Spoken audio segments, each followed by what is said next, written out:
What's up tout le monde, c'est Sheila. Aujourd'hui on se retrouve pour une toute nouvelle vidéo spéciale Halloween. Et je vais vous raconter 6 histoires qui ont réellement eu lieu à Halloween. Alors juste avant de commencer, si vous appréciez mon contenu, ça serait super cool si vous pouvez laisser un like, un commentaire, vous abonner. Et pour plus de contenu, vous pouvez même me suivre sur Instagram où je poste pratiquement tous les jours.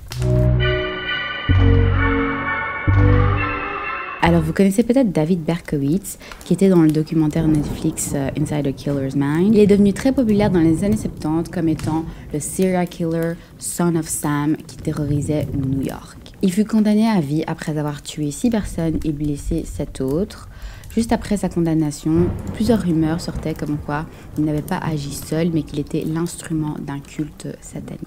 La nuit d'Halloween 1981, Ronald Sisman invite sa copine dans son appartement pour un photoshoot. C'est un photographe. Apparemment, des individus masqués auraient toqué bruyamment à la porte, ce qui fait que Ronald est finalement parti ouvrir. Le lendemain matin, on retrouve le couple torturé, tabassé et finalement abattu dans son appartement. Mais le plus louche dans cette histoire, c'est qu'un détenu aurait raconté à la police que 2 semaines avant, David Berkowitz, donc le serial killer, lui aurait prédit ce massacre. Il lui aurait prédit que son ancien culte satanique allait torturer et commettre un meurtre rituel le jour d'Halloween. Et qu'après le rituel, il tuerait les occupants et se débarrasserait de toute preuve pouvant incriminer le culte. D'après David Berkowitz, Ronald avait été engagé par le culte et avait filmé un rituel satanique lors d'un des meurtres justement Sons of Sam, ce qui du coup prouverait que le culte était derrière tout ça. Et le plus flippant dans tout ça,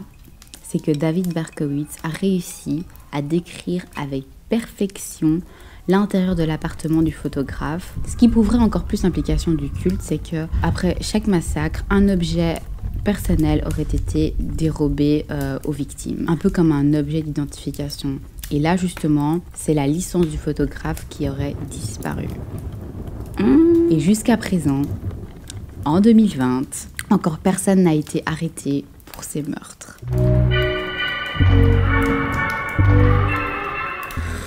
En octobre 1992, un jeune étudiant japonais faisant partie d'un programme d'échange aux États-Unis se rendait à une fête d'Halloween avec son frère d'accueil. Cela faisait à peine 2 mois que Yoshihiro était aux États-Unis. Ne connaissant pas très bien le quartier et vu la similitude de l'adresse, les 2 étudiants frappent accidentellement à la mauvaise porte. Personne ne répond et ils finissent par retourner vers leur voiture.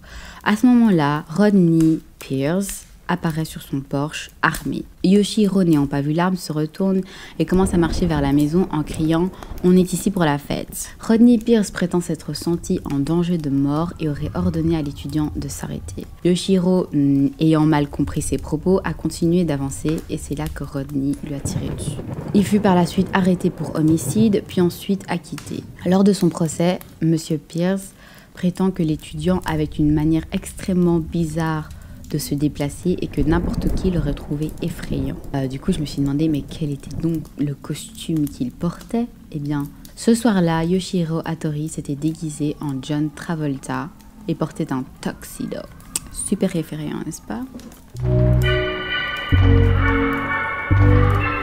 En 2005, en Floride, un corps pendu à un arbre a été pris pour de la décoration d'Halloween. Pendant des heures et des heures, les passants passent devant et admirent même le réalisme de la décoration, sans se douter qu'en fait c'était le corps d'une femme qui s'était suicidée.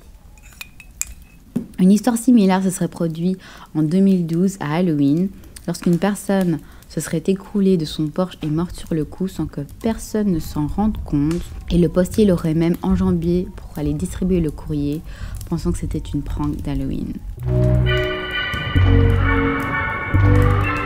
Et en 2012 encore, une petite fille qui s'était déguisée en moufette s'est retrouvée aux urgences après qu'un membre de sa famille lui ait tiré dessus, pensant que c'était un réel animal. Heureusement, la petite fille a survécu. Vous imaginez? Moi, je pense que je parle plus jamais à ce membre de ma famille. La nuit d'Halloween 1974 au Texas, un enfant meurt empoisonné par des bonbons qu'il avait été récoltés. Cette nuit-là, Timothy, 8 ans, et sa petite sœur Elizabeth, 5 ans, vont trick or treat avec leur père Ronald ainsi que des voisins. Ils passent en face d'une maison où toutes les lumières sont éteintes, mais les enfants décident quand même d'aller sonner. Personne ne répond, ils perdent patience et ils finissent par se diriger vers la maison suivante. Sauf Ronald qui insiste et reste au pied de la porte. Il finit par les rattraper avec une bonne nouvelle. Finalement, il y aurait eu quelqu'un à l'intérieur de la maison pendant tout ce temps et il aurait reçu des bonbons. Il distribue les Pixie Sticks qu'il a reçus, donc ce sont des bonbons avec de la poudre acidulée à l'intérieur. Il les distribue à chacun des enfants qui étaient là. Tout le monde rentre chez soi et juste avant de dormir, Timothy a droit à un bonbon et choisit un Pixie Sticks. La poudre était restée coincée, du coup il demande l'aide de son père qui l'aide. Timothy avale le bonbon et se plaint directement du goût qui est bizarre et de la poudre qui reste au fond de sa gorge. Son père lui donne à boire et quelques minutes plus tard, Timothy meurt. Il s'avère d'après l'autopsie que l'enfant aurait ingurgité une dose de cyanure suffisamment puissante pour abattre 2 personnes. La police réussit à retrouver les autres Pixie Sticks qui avaient été distribués aux enfants. Les extrémités avaient été collées avec du papier collant, ce qui fait que ça avait été un peu difficile à ouvrir pour les enfants en bas âge. Ça a d'ailleurs même sauvé un enfant qui n'arrivait pas à l'ouvrir. Et la police demande ainsi à Ronald où se trouvait la maison où les lumières étaient éteintes. Ronald les emmène donc vers la maison de la veille. Ils étaient presque prêts à arrêter le propriétaire des lieux. Mais surprise, celui-ci avait un alibi solide puisqu'il travaillait ce jour-là et qu'il y avait des preuves et ses collègues étaient prêts à en attester. Quant à sa femme et sa fille, elles s'étaient couchées tôt lorsqu'elles n'avaient plus de bonbons à distribuer. Du coup, les détectives continuent d'enquêter et cette fois-ci sur Ronald. Ils avaient appris que Ronald s'était disputé avec sa famille qui n'avait pas voulu rester après les funérailles de son fils, ce qui a évidemment suscité la curiosité des détectives. Ils ont découvert que Ronald avait souscrit à une assurance vie pour ses 2 enfants de 10 000 $ chacun et d'un additionnel 20 000 $ un mois avant les faits. Alors les détectives savaient que Ronald était endetté jusqu'au cou à hauteur de 100 000 $ et que le matin même de la mort de son fils, il avait appelé l'assurance pour récolter l'argent de l'assurance vie. La police demande donc un mandat pour fouiller la maison de Ronald où ils y trouvent, comme par hasard, des ciseaux avec des traces de cyanure. Il est donc arrêté pour être questionné. Ils n'ont pas assez de preuves pour l'arrêter. L'enquête révèle également que Ronald aurait participé à un cours à un community college. Donc un community college, c'est disons une école supérieure locale. Et qu'il y aurait même demandé quel était le poison le plus fatal, le cyanure ou un autre poison. Il se serait même rendu dans une entreprise chimique afin d'y acheter du cyanure. Il fut finalement condamné en 1984 par un jury à la chaise électrique. Et justement à la même période, la Cour de justice suprême des États-Unis avait décidé que la chaise électrique était beaucoup trop barbare. Il fut donc condamné à mort par injection létale.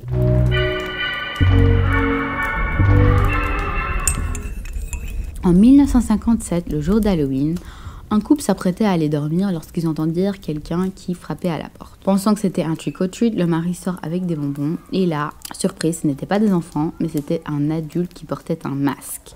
Plus tard, on apprend qu'en fait, c'était une amie à l'amante de sa femme. L'ex-amante en question aurait persuadé son amie d'aller tuer le mari pour qu'elle puisse avoir sa femme à elle toute seule.